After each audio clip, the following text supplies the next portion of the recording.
Good evening and welcome to BronxTalk. This is the fourth and final edition of our informal legacy series to help BronxNet celebrate its 30th anniversary. Tonight we take a look at Bronx artists with a painter and photographer who have been working in the Bronx for decades.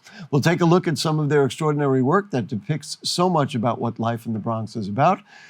One of the founders of Seis del Sur, Six from the South, who is a photographer in his own right, and has also brought us photos by his Seis del Sur colleagues, is here. Nice to see Edwin Pagán. Thanks for having me, man. It's always good to be on your program. Thank you so much. And a painter who has immortalized Bronx communities in his extraordinary landscape paintings, including a series that is on permanent display in the library at the Bronx Community College. Daniel Hauben, nice to see you, Danny. Pleasure to be here. I'm like, full disclosure, these two gentlemen are friends of mine, but we'll still ask the tough questions anyway.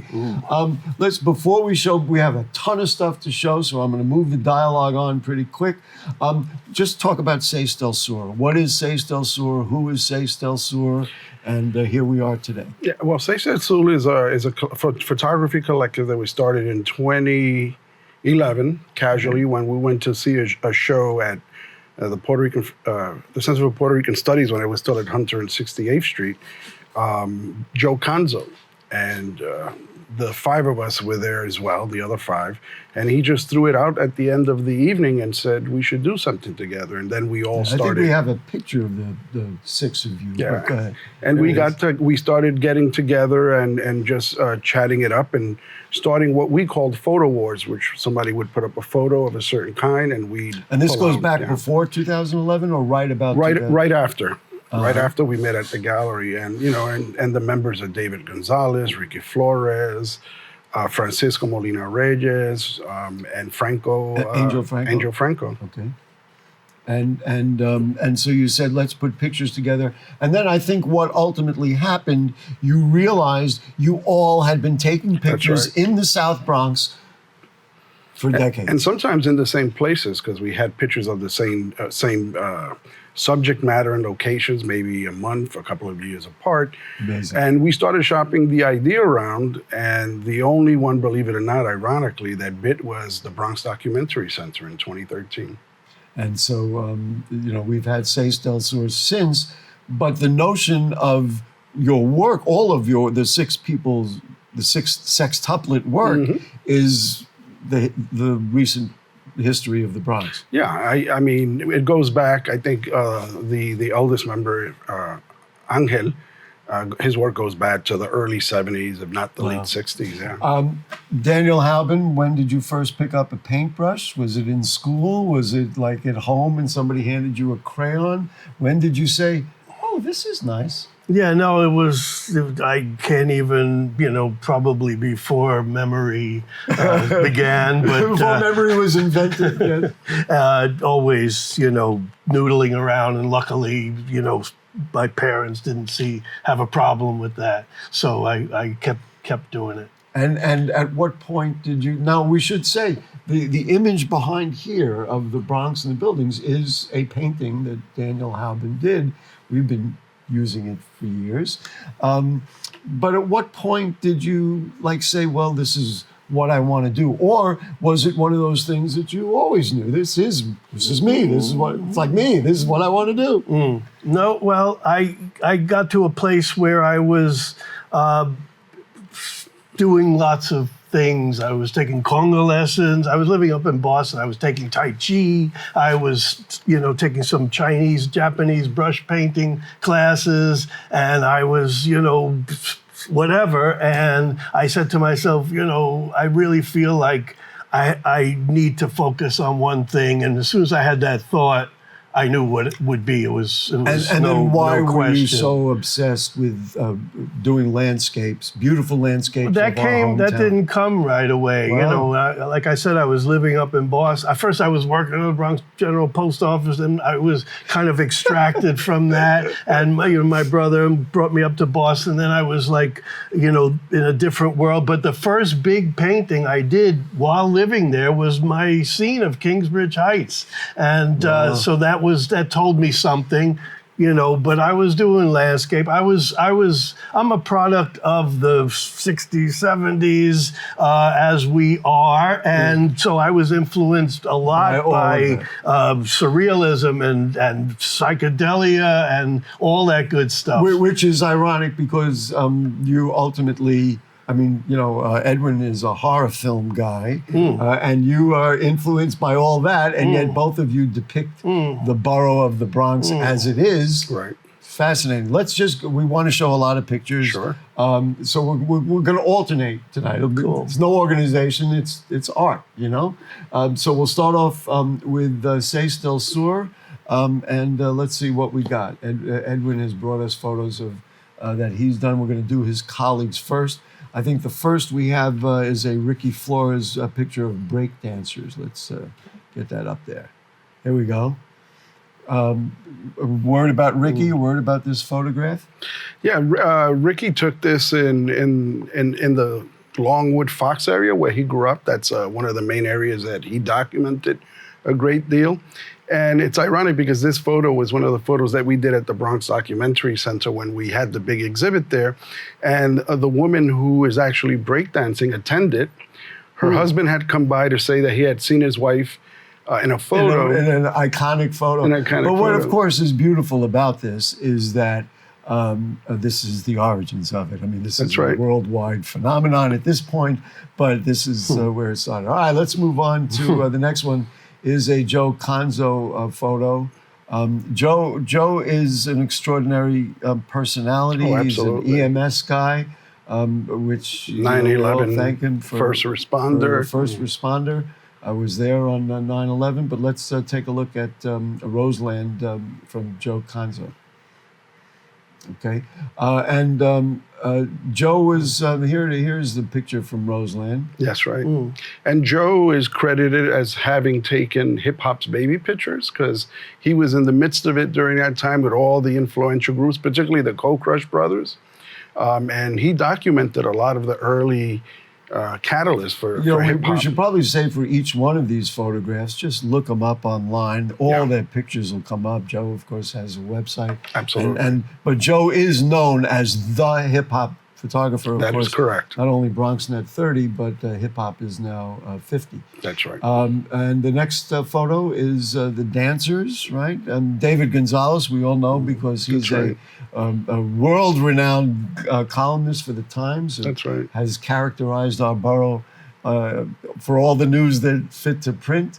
And this, talk about iconic. Yeah, this is one of his signature. This is one of his most sought-after pictures that he took at an event. And as he says, there was a lot going on in this direction where they had the stage and everything else, and this couple was just on their own, just taking advantage of the moment. And this is in that's Mott what's Haven. most, aside from the image and the moment and the passion in the relationship, that's what's interesting to me. It's like, wait a minute, they're dancing in the middle of the middle of nowhere, so to speak. But you say there was a stage. There's a whole community festival going down from them. Fantastic. Well, that's a good start. Daniel Hauben, any thoughts about the work that you have seen there? Well, of course, first I love that it's all so far the dancing. And just, this kind of, my rap about the Bronx is like this, things could have gone much in a much different direction at that point, and yet there was like somehow this is what saved us. somehow That's right. you know, between hip hop and breakdance and the whole culture of the people is what saved us. Let's take a look at Daniel Hauben. What I wanted to do, you sent me this photograph of you, which is ironic, a photograph of him. Oh, yeah. But this is Dan painting in Joyce Kilmer Park. So I wanted to show this first to show what it's like with you out there. My audience. And before we show more, you got to relate this story that we were just talking about that happened in a local deli. Okay, tell us this story. Quickly, I did a couple of paintings of the local superette. A friend of mine went to buy some beers. The proprietor had put my piece, had framed it and put it up in the local deli. In the local soup right down the block. And my friend was looking at it, fully knowing that it was my piece, and the guy said, "Oh, you like that painting?" My friend said, "Yeah, it's really cool." He said, "Oh, my son did that." All right, you got your story. So that was one place he did not get the credit. I mean, the stories are fabulous. You know, it's not. I mean, I've been so fortunate to because so many artists are in their spaces doing their thing, and they don't get to share the process. They don't get to have interactions. But I've been so fortunate in the Bronx to be able to do that. I set up. I wondered to myself, what would these people have done today if I wasn't there? You know, because they stayed around, they're hanging out like people hang out for hours. Let's put up some of the work. We can see some of Danny's great work. So Gary asked that I show work from over the decades at this point. So this is, and then I wanted to tie in with so sometimes I get a chance to replicate some of the graffiti or the graffiti memorials. So it's a painting of a painting. Yeah, so this is Morris and Kingsbridge, obvious location with the armory behind it. And all those people are actually posing for me. They're like, come, can put me in the picture. And I'm like, stand over there for 15 minutes. So those girls in front of the mural, everybody's posing. Let's go to the next one. What do you got next? So, okay, we're shooting forward Talk about the South Bronx. More, right. Because I got to know kind of the area around the Bronx Documentary Center, working with Mike Canberra. So, this is the hub. Third Avenue. And you know what's interesting, and I'm sure Edwin realizes you saw those iconic places right away. It's interesting because you and your colleagues do a certain kind of reality, right. And yet this is reality because you said, oh, well, that's the Armory, and that's obviously 149th Street. It's kind of, that's who we are. It's interesting because I first came across Danny's work when I was at the Bronx Council of the Arts, and we used to, at that time, have folks submit their work in slides. So we used to project them, and we had to sit with them. And part of it was taking away the names and information so that it could be judged on the merit of the work. So we'd see it in a dark room and project it. And I remember really being drawn to it because it was painting, but it was almost photorealistic in a sense. But the way he uses the texture and light and everything, and the way it almost as a photo, just draws you in. And you're looking for little things, and you find more details here or details there. As you said, the graffiti. And as someone who knows a lot of graffiti artists, I would go in to see, whose work is that? And it's pretty amazing. Thank you, Edwin. It's fun to hear the other side of that dynamic, especially with somebody with a real credential, unlike me, who's just like a talk shows. But I will tell you, my credential is right across from my bed at home are two original Danny Hauben paintings from underneath the L at Marshall Parkway. I own those too. And so it's the first thing I see every morning. Inspires me to do what I do here. All right, let's go. We got some Edwin Pagán painting, photographs. Right, this, like David's Dancers, this is one of my signature things. This is on 141st and Brook, where you see the supermarket cart just to the left of that would be where Brook Park is. Right? Yes, I know exactly. And today, on the opposite side where the police cars, that wall that's there is where one of Ricky's photographs has been turned into a mural by artists from Brazil. So this is very standard to us growing up in the South Bronx. So about what year? This was 90. This was 90. Because my son So was just born right after I this. always related to BronxNet, just predates BronxNet by a couple of years. Yes. All right, the next one, I love this next picture. This is Bronx kids doing something to have fun like any other kid, but they don't have quite the same playground to play Right. in. This I call Jumping Jacks, and this was shot probably in 89, 88. And this is probably 3 or 4 blocks north of Simpson Street. And in that lot right now, in both those lots, there's housing. There's houses there. But you know, I'm happy to hear that. Yeah, but this is the stuff we did as kids ourselves. But I got to figure out, now, did he jump off that bed or he jumped off from something? The refrigerator. And flipped? He jumped off the refrigerator and flipped. They're all there waiting their turn to get on the refrigerator On and the jump off. refrigerator, wow. Yeah, and they kept just doing it and doing it. How long did you stand there and wait till you got it? Well, when I found something interesting, I would stay quite a while. So I was probably with them probably an hour because I spoke to them afterwards too, and they wanted to know what I did. And the next one, let's do the next. Right, and if you see the young little girl who is in the previous photo on the left, that's her sitting there. So that's the same group of young people. The same kids. Yeah. Was it the same day? The same day. And you got them to stand together? Yeah. Did you set it up so it looked like a pyramid, or Not necessarily. They just kind of did it that way, and I took a few pictures. I actually took a picture with them, but they were great. You know, we've heard about the Bronx burning, and we all know what we've all been through. It's nice to see humanity in there. In this way, I mean, this is what. Yeah, one of the things I always say is like you'll see abandoned buildings and you'll see rubble-strewn lots, which you won't see in any of our photos of poor people. and that, or people who are characterized as such because they're filled with life. Exactly. I mean, In the 80s, I used to get a lot of calls from the Post, and they would want me to show a photographer around, almost like embedded. They could have hired me, but they wanted somebody else to come in, and they would pay me for it. But after a while, I stopped because they already had preconceived notions of what they wanted, and it would be like, where's the abandoned car and things like that. Down that road, my friend. So they came with an agenda, and we were documenting what we saw from the inside.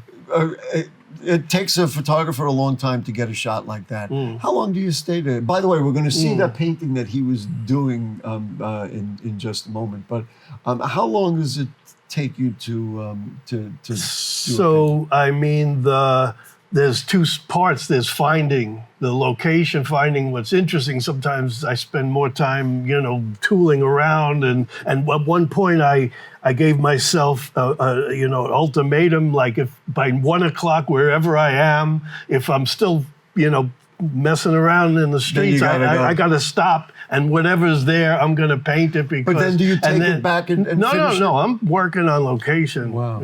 And I could be there. So for years I did like 1-day paintings. Then it got longer. I mean, and now I've spent days, weeks in location. In the Arthur Avenue Market, I spent a month. That's right. I don't know if we have that one today. I don't know. Now let's go to. So here he was at Joyce Kilmer Park, and this is in real life. This is a huge. It's a large piece. It's 40 by something. But so that was like at least 5 days. But you see how much detail. So people were prevailing upon me to paint. You got to paint Yankee Stadium. I'm like, the sports gets all the attention. Arts gets nothing. But I got to give more attention to. But then when I got down there, I was like, oh, this is part of this world, this scene. The view now. The new stadium has no view. There's no place to see it from. This is the whole neighborhood is set up here. It's perfect. Right. So I did a whole series of paintings. When they were renovating and rebuilding the neighborhood, I did those paintings with the stadium. I did the 2 stadiums. One of my pieces for Bronx Community College, 2 stadiums. Those few months when they were both up. Edwin, like I know. The detail in there is like you could spend, it's ridiculous. You could spend an hour looking like down 161st Street. So we were, this is a very special. We were talking about trying to figure out how highlight 6 images of your life as a painter. So, but one highlight was the MTA commission that I got for the Freeman Street Station, completed in 2008. So Now, was this something you did on location? No. This is is an 8x4 foot. What they call No, but I faceted mean in terms glass. of sketching it. No, these were the drawing.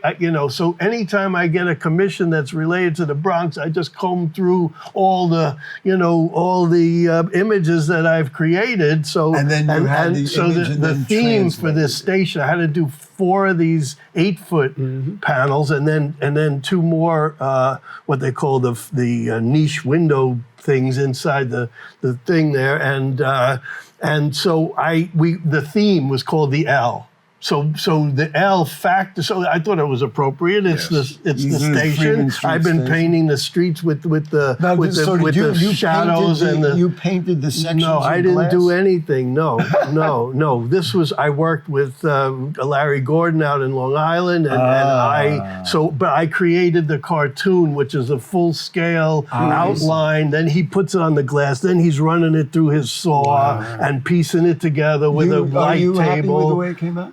Yes, this one, yes. I mean, it was a learning process. I never worked in glass. How do you get a feel when you're commission. walking through the Freeman Street station and you see your work like that? It's great. Of course, it's what could be better. Let's look at the last one. Get out there. And whenever I go to Freeman, because I go a lot to the Bronx Music Hall there, where Bobby and Elena are the curators, I see that all the time. Oh, great. And on a day when the light is coming from the east or the west, it's pretty amazing. That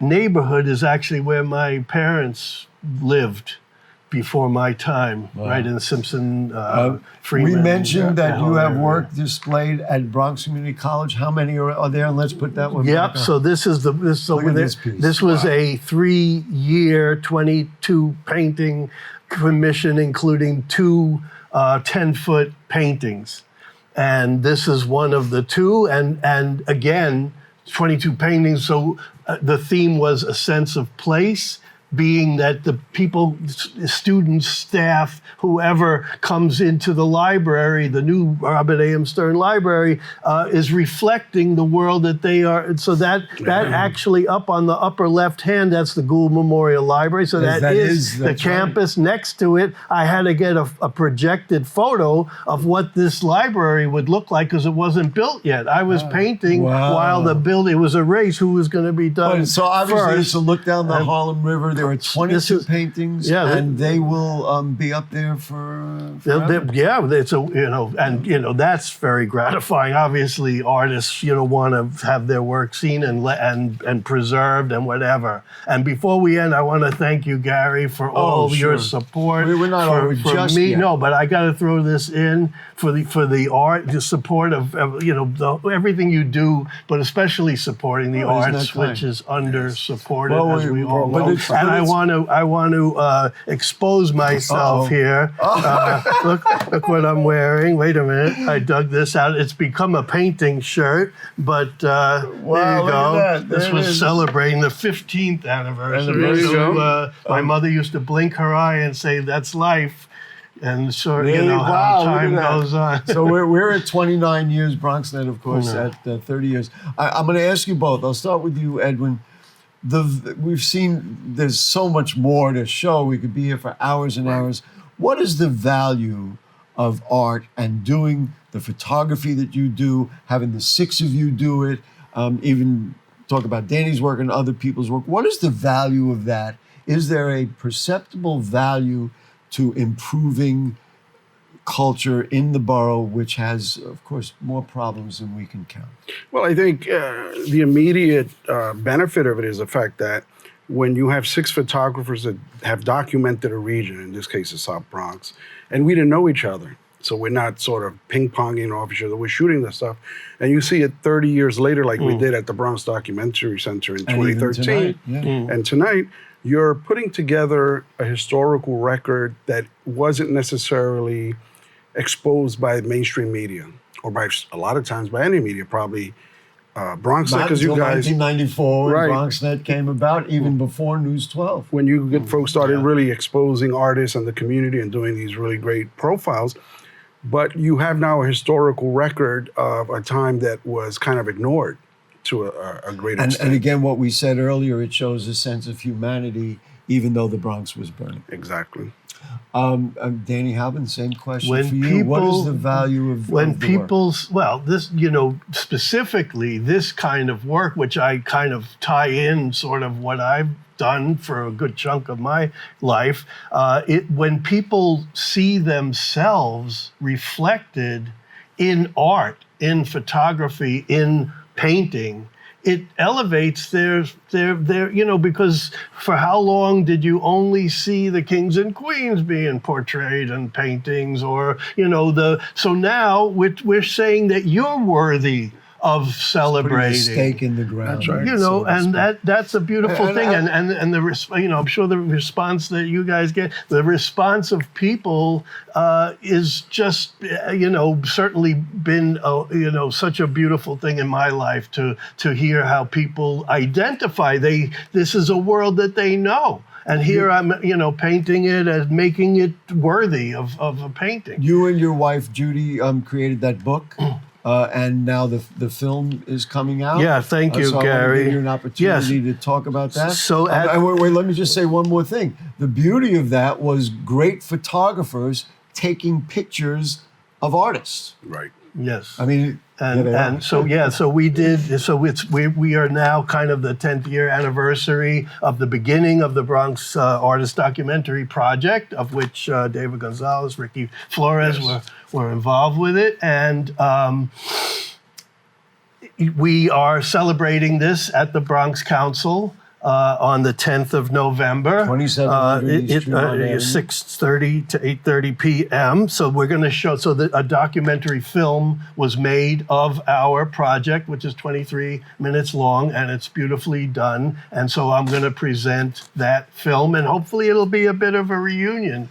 There is a link out there, and people can RSVP. You're going to find that Gary Axelbank is going to RSVP. I'm going to be there. Yes, But please, it's yeah. worth seeing, and it's worth Yeah, supporting. no, that'll be what I mean. Can't believe 10 years, but and the world changes. But I know a lot of these artists are still doing their thing here in the Bronx, and photographers. And I have to say that in addition to the things that you mentioned, the value to the people doing the work, and I'm not saying everybody has to be necessarily as accomplished as the two gentlemen who are here, but giving the kids the opportunity to do it. And maybe let's be honest, they don't come from the best circumstances, but to have that creativity and be able to expand their consciousness will make them better, more productive, and more successful as adults. Absolutely. Sorry, you could put commentary on that. That's what Gary thinks. Edwin Pagán, thank you for the friendship. Thank you for the talent. Gary, Daniel Hauben, thank you the so same much, thing. Edwin. Thank you. Pleasure. Good seeing you. Yeah, you That's too. it. We'll thank our producer, Rebecca Hemick, our director, Will Guzman, the cast of thousands who work with us here in the studio, and of course, the people of the Bronx. And so, if the curtain don't fall and the creek don't rise, we'll be back next week. Good night.